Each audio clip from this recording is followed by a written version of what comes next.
Bonjour à tous et bienvenue sur boursicoté.com pour cette nouvelle analyse technique du CAC 40 en point matinal avec une configuration qui est en train de changer suite à la forte baisse enregistrée hier.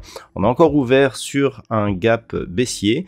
On est venu d'ailleurs tester la zone des 7250 points puisqu'à l'ouverture on a marqué, on ne peut pas faire beaucoup mieux, 7250.05.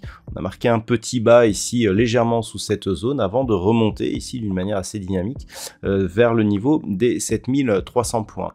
Donc on a ici un petit rebond technique, les statistiques l'avaient plus ou moins anticipé, à voir maintenant si cela restera durable, mais du point de vue de la globalité de cette dynamique, eh bien on est toujours très neutre, autour donc de cette zone des 7250 points. Au niveau de l'indicateur MACD, on reste dans une dynamique baissière au sens des histogrammes. On l'a vu, on avait une forte dynamique précédemment. On est tout juste dans la partie supérieure de la zone d'évolution. Donc globalement, cela veut dire que le fond de tendance reste haussier, mais que d'un point de vue très court terme, eh bien on est toujours avec un risque ici de retour à un mouvement baissier. Donc on le voit bien, c'est-à-dire que ce que je vous indiquais hier dans l'analyse, c'est que on a pour l'instant une succession de points hauts ici qui est haussière et une succession de points bas, si on en reste là, qui est aussi haussière. Donc le fond de tendance haussier s'explique par le fait justement de cette alternance de points hauts et points bas qui reste sur une évolution croissante. Par contre, si on venait à casser ici cette zone des 7250, on risquerait de revenir sur cette zone des 7175 et donc de casser le précédent point bas significatif. Donc globalement, la forte phase de baisse ici que nous avons eue ne remet pas en cause l'intégralité de la dynamique. Lorsque l'on observe, on est bien ici sur un contact fort sur la bande de Bollinger supérieure.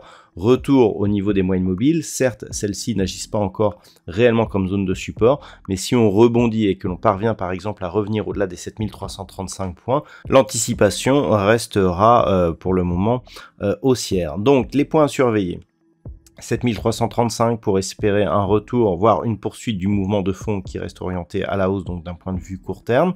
Donc une cassure ici de cette zone, eh bien, pourrait nous permettre d'anticiper un retour sur la zone majeure des 7380 points et donc de poursuivre ici cette dynamique.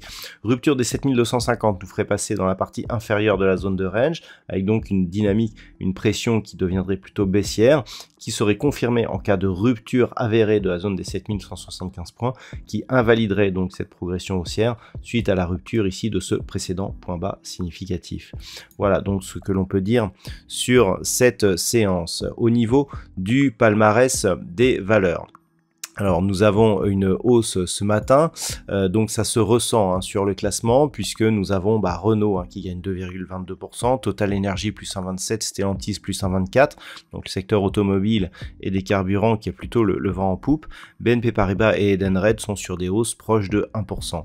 Au niveau des plus fortes baisses, alors nous avons STMicroelectronics moins 0,71%, on retrouve Société Générale qui a connu une forte baisse hier, moins 0,69%, derrière le Grand SA qui est ou Dassault Systèmes sont sur des baisses proches de 0,5%. On peut noter un secteur du luxe qui, malgré la hausse actuelle, reste dans le négatif actuellement. Voilà donc ce que l'on peut dire pour aujourd'hui. D'un point de vue macroéconomique, eh bien, nous avons quelques statistiques aujourd'hui. Donc, nous aurons les chiffres de l'inflation qui seront dévoilés à 11 h du côté de la zone euro. Ce sont des chiffres qui sont attendus car on sait qu'ils sont en lien avec la politique monétaire menée par la Banque Centrale Européenne. Et puis cet après-midi du côté des États-Unis, nous aurons les permis de construire qui seront diffusés à 14 h 30, tout cela juste avant la Fed qui interviendra et qui dévoilera donc l'évolution de ces taux qui sont attendus stables demain dans la soirée. Donc on pourrait avoir aussi une séance qui serait nourrie justement par cette prudence et cet attentisme. Voilà donc pour aujourd'hui, je vous souhaite de passer une bonne séance. On se retrouve dès ce soir pour toutes les autres analyses techniques du site boursicoté.com.